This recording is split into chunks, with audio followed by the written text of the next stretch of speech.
প্রধান উপদেষ্টার কাছে সেখানে ওই নোট অফ ডিসেন্টের কোনো কথাই নাই। আমাদের এই কথাগুলো বেমারও অনুপেক্ষিত করেছে, তারা আবার নতুন করে কিছু কিছু ওখানে নিয়ে এসছে।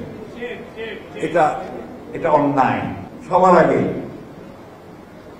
সেই সংস্কার আমরা করতে চাই, কিন্তু আপনারা যেভাবে জনগণকে বিভ্রান্ত করে, জনগণকে বোকা বানিয়ে এই সংস্কার করতে চান, সেটা অবশ্যই আমাদেরকে জনগণের সামনে তুলে ধরতে হবে। এই যে সনদ আমরা পাশ করেছি, আপনার মনে আছে, পার্লামেন্টের সামনে বৃষ্টি হচ্ছিল, ছাতা ধরে পাশ করেছি, সই করেছি না? ওইখানে আমরা যে বিষয়গুলো সই করেছি, সেখানে আমরা বলা হয়েছিল যে সব রাজনৈতিক দল যেগুলোতে একমত সেগুলো সব সই হয়ে গেল। এমনকি যে সমস্ত বিষয়গুলোতে রাজনৈতিক দলগুলো একমত হবে না, তারা আপত্তি দেবে, সেটাকে বলা হয় নোট অফ ডিসেন্ট। সেই নোট অফ ডিসেন্ট লিপিবদ্ধ করা হবে এবং সেটা এখানে রাখা হবে, সমাজে রাখা হবে। রাখা হয়েছে, এটা তো আমরা সই করেছি। আর এখন ওনারা যেটা উত্থাপন করলেন প্রধান উপদেষ্টার কাছে, সেখানে ওই নোট অফ ডিসেন্টের কোনো কথাই নাই। আমাদের এই কথাগুলো বেমারও অনুপেক্ষিত করেছে, তারা আবার নতুন করে কিছু কিছু ওখানে নিয়ে এসছে। এটা অন্যায়। এটা জনগণের সঙ্গে এটা একটা নিঃসন্দেহে প্রতারণামূলক কাজ।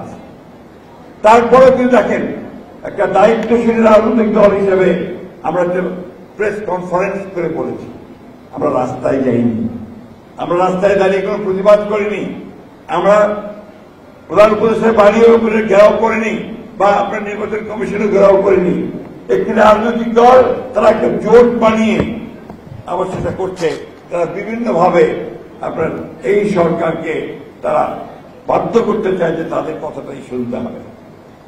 আমাদের কথা খুব পরিষ্কার, আমরা যেটা সই করেছি সেটা অবশ্যই আমরা সেটার দায় দায়িত্ব গ্রহণ করব, কিন্তু যেটা আমরা সই করিনি সেটা দায় দায়িত্ব আমরা গ্রহণ করব না।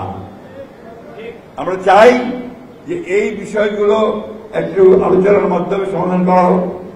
নির্বাচন তো যেটা ঘোষণা করেছেন 2026 সালের ফেব্রুয়ারি মাসে, ওই তখনই নির্বাচন হতে হবে। পিআর হবে কি হবে না ওটা আগামী পার্লামেন্ট সিদ্ধান্ত নেবে। গণভোটের কথা বলেছে, আমরা রাজি হয়েছি, ঠিক আছে, প্রয়োজন ছিল না, গণভোটের কোনো প্রয়োজন ছিল না, তারপর আমরা রাজি হয়েছি যে ঠিক আছে, ওকে বলছি ঠিক আছে আমরা করি। আমরা বলেছি যে নির্বাচনের দিনই গণভোট করতে হবে, কারণ আলাদাভাবে গণভোট করতে হলে থেকে আরো খরচ বেড়ে যাবে, প্রায় 1000 কোটি টাকার উপরে সেই খরচ হবে। নির্বাচনে দুটো ব্যালট থাকবে, একটি ব্যালটে গণভোটের কথা থাকবে, আরেকটি ব্যালটে আপনার সংসদের নির্বাচন হবে। এটা তো অত্যন্ত সুন্দর কথা। এটা না করে এখন আবার তারা গণভোট আগে হতে হবে, তারপরে নির্বাচন হবে, এটা আপনারাই বলছেন। আমরা তো নির্বাচন পেছানোর কথা একবারও বলিনি, আমরা বারবার বলছি যে নির্বাচনটা অতি দ্রুত করতে হবে। এই কথা বলে মানুষকে মিথ্যা কথা বলে প্রতারণা করবেন না। আমি আজকে কাগজে দেখলাম আমাদের অত্যন্ত শ্রদ্ধেয় বন্ধু মানুষ তাহের সাহেব এলাকায় আমাদেরকে দোষারোপ করেছেন যে আমরা নাকি নির্বাচন কে বাধা দিই। এখন পর্যন্ত নির্বাচনকে যতটা বাধা সৃষ্টি করেছেন আপনারা করেছেন। আপনার পিয়ারের দাবি নিয়ে এসে যেটা আলোচনা ছিল না, প্রস্তাব ছিল না, এই কথাকে আপনারা করেছেন। জোট পাকিয়ে রাস্তার মধ্যে আন্দোলন করছেন এবং ধমক দিচ্ছেন আজকেই দিতে হবে, তাহলে আমরা ইলেকশন হতে দেব না। এটা হচ্ছে মানুষকে বোকা বানানো। আমি এই বিষয়ে আর কথা বলতে চাই না। আমি তো একটা কথা বলতে চাই ভাই, যে অত্যন্ত কঠিন একটা সময় ওরা পার হচ্ছে।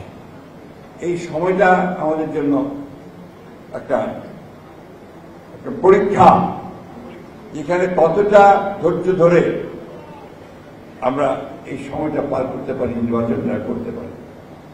এখানে বিভিন্ন শক্তি, প্রধান উপদেষ্টা নিজেই বলছেন যে কোনো সময় হামলা হতে পারে। উনি পরিষ্কার করে বলা উচিত ছিল যে হামলা কোত্থেকে আসবে, কারা করবে, বলা উচিত ছিল জাতিকে। জাতি প্রস্তুত আছে যে কোনো হামলা প্রতিরোধ করতে।